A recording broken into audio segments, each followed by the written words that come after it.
కాసేపట్లో తెలంగాణ అసెంబ్లీ సమావేశాలు ప్రారంభం కానున్నాయి. ప్రతిపక్ష బీఆర్ఎస్ పార్టీ ఇరుకును పెట్టేందుకు ప్రభుత్వం శ్వేతపత్రాలు విడుదల చేయనుంది. అందుకోసం పవర్ పాయింట్ ప్రజెంటేషన్ ఇచ్చేందుకు ప్రభుత్వం సిద్ధమైంది. అయితే ప్రభుత్వంపై ఎదురుదాడికి దిగేందుకు బీఆర్ఎస్ నేతలు సిద్ధమయ్యారు. ప్రభుత్వం సంధించే అన్ని ప్రశ్నలకు బదులిచ్చేందుకు బీఆర్ఎస్ నేతలు సిద్ధమయ్యారు. దీంతో ఈరోజు సభ రసాభాసగా మారే అవకాశం ఉంది.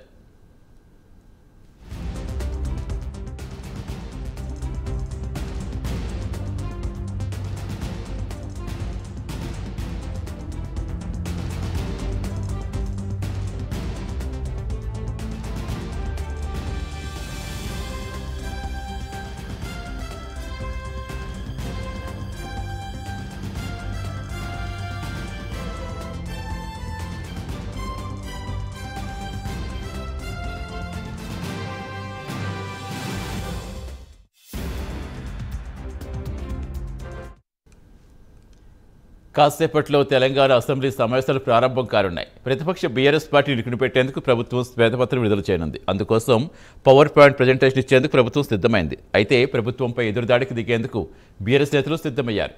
ప్రభుత్వం సంధించే అన్ని ప్రశ్నలకు బదులిచ్చేందుకు బీఆర్ఎస్ నేతలు సిద్ధమయ్యారు. దీంతో ఈరోజు సభ రసాభాసగా మారే అవకాశం ఉంది.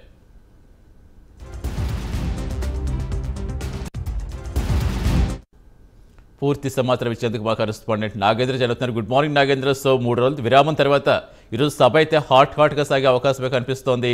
ఎన్ని గంటలకి పవర్ పాయింట్ ప్రజెంటేషన్ ఇచ్చే అవకాశం ఉంది? Thank you Satish. ఈరోజు 5వ రోజు అసెంబ్లీ సమావేశాలు మధ్యాహ్నం 11 గంటలకి ప్రారంభం కాబోతున్నాయి. ముఖ్యంగా ఈ రోజు జరిగేటటువంటి అసెంబ్లీ సమావేశాల్లో చాలా ఇంపార్టెంట్ సంబంధించినటువంటి విషయాలన్నీ కూడా చర్చ వచ్చేటటువంటి అవకాశం అయితే కనిపిస్తుంది. ముందుగా 11 గంటలకు అసెంబ్లీ సమావేశం ప్రారంభమైన తర్వాత 3 మాజీ ఎమ్మెల్యేలు సంబంధించి సంతాప తీర్మానాలని ప్రవేశపెట్టడం జరుగుతుంది.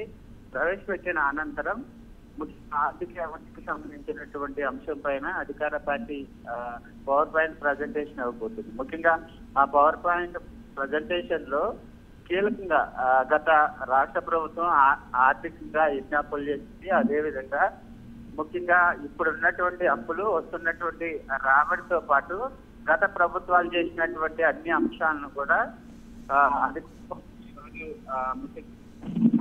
అసెంబ్లీలో ప్రధానంగా పవర్ పాయింట్ ప్రజెంటేషన్ ఇవ్వబోతుంది. దీంతో పాటు ఇతర కొన్ని కీలక శాఖలకు సంబంధించి ముఖ్యంగా విద్యుత్ కానీ, ఆర్థిక వ్యవస్థ కానీ, మరొక వైపు ఇతర కొన్ని శాఖల్లో భారీగా అప్పులు పెరిగిపోయినటువంటి నేపథ్యంలో వాటన్నిటిపైన కూడా ఈ 3 రోజుల పాటు అధికార పార్టీ పూర్తిగా పరిశోధన చేయడంతో పాటు మరొకవైపు దానికి సంబంధించి పవర్ పాయింట్ ప్రజెంటేషన్ ఇవ్వాలనేటటువంటి ఆలోచనలో భాగంగా 11 గంటల తర్వాత సంతాప తీర్మానాలు అయిన తర్వాత పవర్ పాయింట్ ప్రజెంటేషన్ ఇవ్వబోతున్నారు. ఇచ్చిన తర్వాత దానిపైన లఘు చర్చ ఉండేటటువంటి అవకాశం అయితే ఉంది. ఎందుకంటే ఈ పవర్ పాయింట్ ప్రజెంటేషన్ ఇచ్చిన తర్వాత అధికార పార్టీకి సంబంధించినటువంటి నేతలంతా కూడా దాన్ని వివరించబోతున్నారు. దీనిపైన ఇప్పటికే ఒకవైపు టీఆర్ఎస్ కి సంబంధించినటువంటి నేతలు కూడా మాకు కూడా పవర్ పాయింట్ ప్రజెంటేషన్ కి అవకాశం ఇవ్వాలి, మేము కూడా గతంలో ఏం చేశాము, ప్రజలకి ఏం పథకాలు ఇచ్చాం, కానీ మరొకవైపు ఆర్థిక వ్యవస్థకి సంబంధించి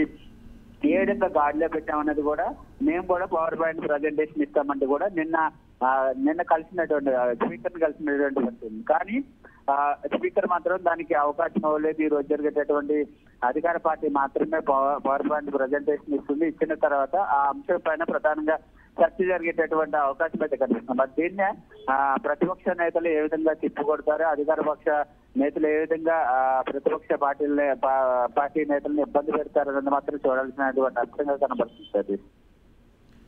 రైట్, థ్యాంక్ యూ నాగేంద్ర.